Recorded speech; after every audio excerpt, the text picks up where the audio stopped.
Kamusta na kayo? Mabuti naman. Magandang araw sa'yo, Teniente. Ganun din sa'yo, Commander. Mabuti naman at nakarating kayo sa lugar na ito na maluwalhati. Commander, nais ko ipaalam sa'yo na makabubuti siguro magkaisa tayo tungo sa kapayapaan.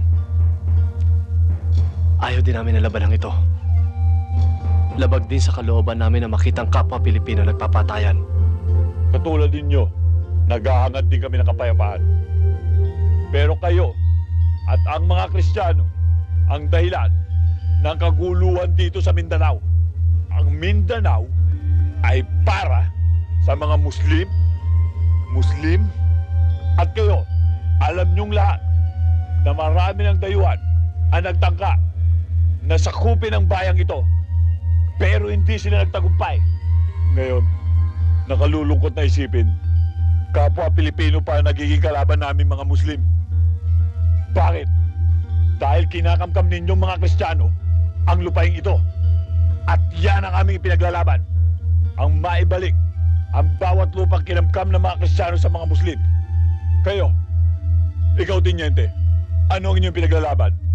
Wala kayong dahilan para tugisin kami para mga hayop sa aming mga sariling lupa. Wala kayong dahilan para patayin kami. Samantalang kami, ano? Nasa amin ang lahat ng dahilan para pagpapatayin kayo. Mga sundalo kami. At meron kami mga utos na sinusunod. May plano ang gobyerno para sa kaunlad ng Mindanao. Para sa kaunlaran ng bawat Pilipino. Oo, may plano ang gobyerno. Pero hindi para sa lahat. Hindi para sa aming mga Muslim. Kundi para sa iilan lamang mayayamang politikong gusto maghari dito sa buong Mindanao. Mga politikong sakim. Tingnan mo, Teniente, kung sino nagmamayari ng malalaking lupain dito. Malalaking rancho dito. Mga umaabuso ng punong kahoy. Hindi ba kayo mga Kristiyano? At ang kapatagan, pinamumugaran ng mga Kristiyano. At kami mga Muslim, nasa kabundukan. Ultimong kaning isusubo na lang namin ay inaagaw pa ng gutom at hayok ng mga Kristiyanong politiko.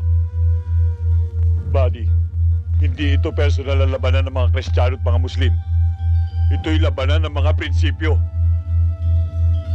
At kayong mga sundalo, hanggat nagpapagamit kayo sa nakatata sa inyo, sa mga taong may katungkulan sa politika, marami pang walang malay at walang kinalaman ng malalagas.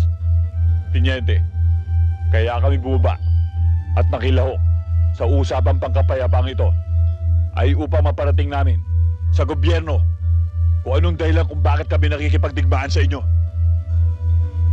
Makakaasa ka, Commander. Magandang araw sa'yo, Teniente.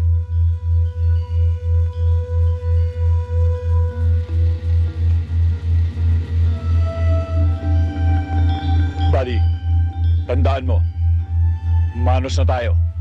Sinagip mo ang buhay ng pamangkin ko, tinabla ko ang buhay mo. Pero sa susunod, kung magkakaroon man uli ng digmaan at mag-cross ang ating landas, magkalaban pa rin tayo.